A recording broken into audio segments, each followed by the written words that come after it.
ay sa programang Unang Hakbang sa Kinabukasan.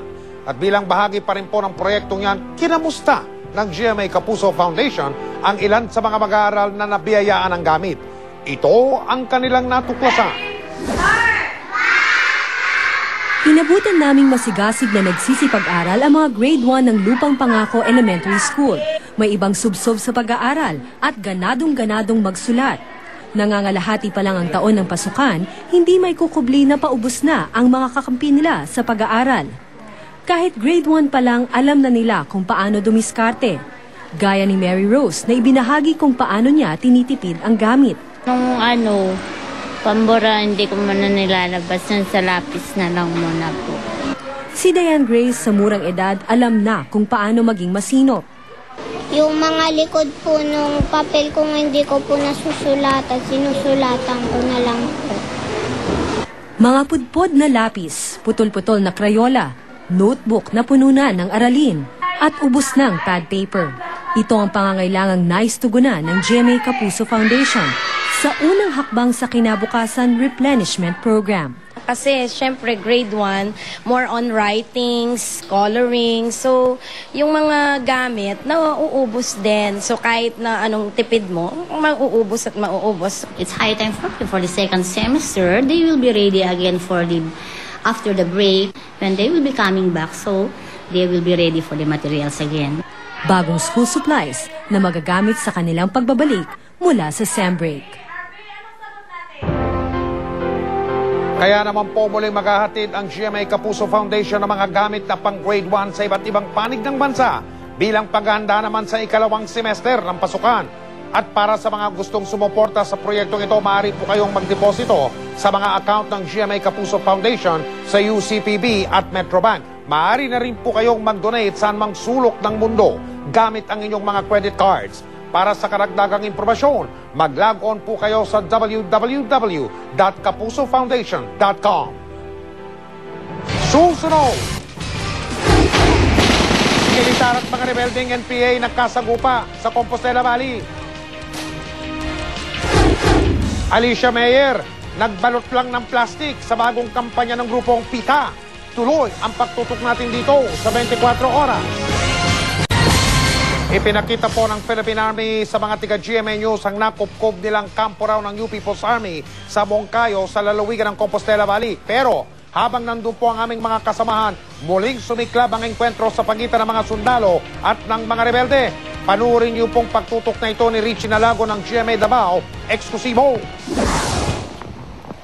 Kahapon sumama ang GMA News sa Special Forces sa bulubunduking bahagi ng sitio Kalinugan, Barangay Kasuon, Moncayo, Compostela Valley Province. Nais nilang ipakita sa amin ang nakubkob nilang isang satellite camp ng mga rebeldeng NPA. Umuulan kahapon, kaya bukod sa masukal ang daan, maputik din ito. Isang oras din kaming umakyat. Pagdating sa kampo, nakita namin training ground ng mga rebelde. May mga paksol sa paligid at ilang naiwang mga gamit. It can accommodate approximately 150 to 200. Ang estimate namo or analysis namo, this is one of their guerrilla base, wherein consolidate diri ang ubang fronts whenever na sila i-conduct ng mga trainings. Pasado alas 12 ng hapon, bumaba na kami sa bundok. Ilang minuto lang, ito na ang bumulaga sa amin.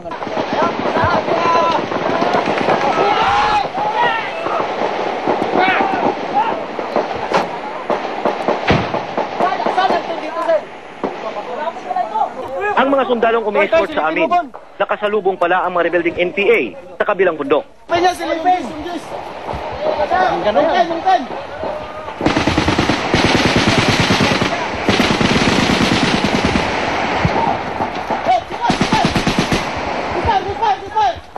Agad naman gumanti ng putok ang mga rebelde. At dahil nasa high ground ang mga sundalo, agad pumorma ang mga sniper at tinira ang mga rebelde. Dali-dali naman kaming nagtago ng aking kameraman si Robinson Ninyal sa isang bahay habang pinapanood ang bakbakan. Halos 30 minuto ang nangyaring engkwentro. Nag-withdraw na raw ang mga rebelde. Wala namang sundalong sugatan. Hindi pa malaman kung may sugatan o patay sa mga rebelde. Mula sa Compostela Valley Province, Richie Nalagon, nakatutok 24 oras. Mga kapuso, hindi lang po mga nurse at mga teacher natin ang in-demand, ika nga sa ibang bansa. Pati na rin daw po yung mga tinatawag na barista, yung pong mga bihasa o mga eksperto sa paggawa o paghahanda ng kape. Maraming Pinoy na barista tuloy ang nangingibang bansa na ngayon. Posible daw makasama yan sa lokal na industriya ng kape. Nakatutok si Alex Tinsay. Maging ang lokal na coffee industry nakararanas na rin ng brain drain dahil sa barista shortage. Barista ang tawag sa mga trained coffee makers na nagbibigay ng mga masasarap na kape sa milyon-milyong Pinoy coffee lovers. Ang problema, dumarami na ang pangingibang bansa sa pagbabaka sakaling kumita ng mas malaking halaga. Ayon sa Philippine Coffee Board, mahigit 50 barista ang umaalis kada buwan. Oportunidad na magtrabaho at kumita ng mas malaki nagiging dahilan kung bakit marami mga barista ang tumutungo sa abroad. Si Jason Pascual, aminadong maliit ang kinikita bilang isang barista. Walang-wala raw ito kung ikukumpara sa $500 hanggang $600 o katumbas na 24,000 hanggang 29,000 pesos na pwedeng kitain kada buwan. Lalo na kung nanamasukan ka raw sa Dubai, Qatar, United Kingdom, Australia, Canada at Amerika. Mas maganda po yun, mas malaki kikitain kagaya po ng mga pinsan ko ngayon na nag-waiter na rin po sa ibang bansa. Ba't ka nagtatrabaho dito? May bala ka bang mag-abroad? Meron po. Bakit? Para po makatulong sa pamilya.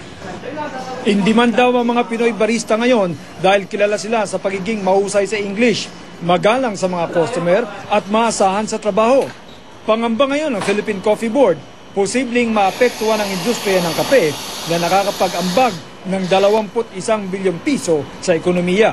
They're losing a lot of their employees, especially those who know how to make coffee, yung nagbabarista, to jobs in the Middle East, in Singapore, no, and dun sa mga other areas in the region. At bago pa tuluyang maapektuhan ang industriya, the Philippine Coffee Board is offering courses on how to be a barista.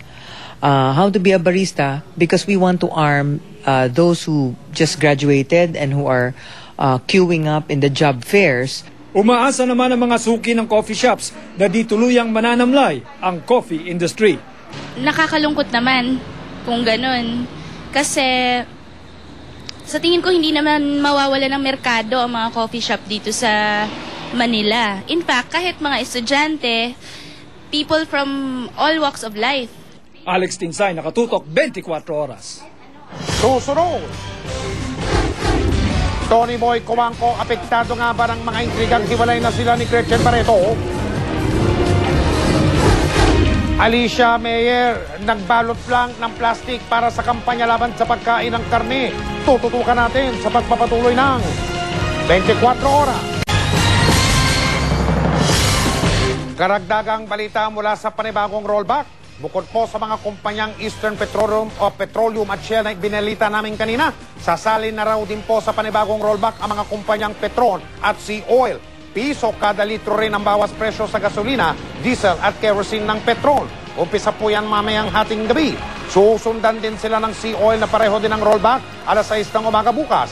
Pero gasolina at kerosene lang po at hindi ang kanilang diesel. Ang rollback ay bunsod pa rin daw ng patuloy na pagbaba ng presyo ng krudo sa pandaigdigang pamilihan. Isang fashion show ang idinaos kagabi sa pagtitipon para sa ika-34 na Philippine Business Conference and Expo. Rumampa ang ilang mga personalidad sa politika at negosyo. Suot nila ang mga damit na yari sa telang pinya. Nakatutok si Connie Sison. Nagpakitang gila sa pagrampa ang mga kilalang personalidad sa politika at negosyo. Maging ang mga ambassadors ng iba't ibang bansa, nagpahinga muna sa kanilang karaniwang gawain. Kagabi, sila ang naging modelo ng iba't ibang fashion designers sa pamumuno ni Michelle Lim sa pagdiriwang ng ika-34 na taong pagtitipon ng Philippine Business Conference and Expo. We're very proud because we want to bring our designs and our fabrics globally. So this is an opportunity that we're starting to present this in the foreign and diplomatic market already. Kabilang sa mga kilalang personalidad na humakot ng pogi point sa pagmamodelo ng Pinya Barong ay sina Philippine National Railways Chairman Mike Defensor, Attorney Aquilino Coco Pimentel III, At Special Envoy for Trade Negotiation, Ambassador Donald D. Kami, kaya lang namin ginagawa ito to entertain our members, because they deserve to be entertained. But basically, lumalakas ang loob namin because we know that we're going to support a good cause, which is really for the pinya weavers in Aklan. Kita nyo naman kahit na medyo may problema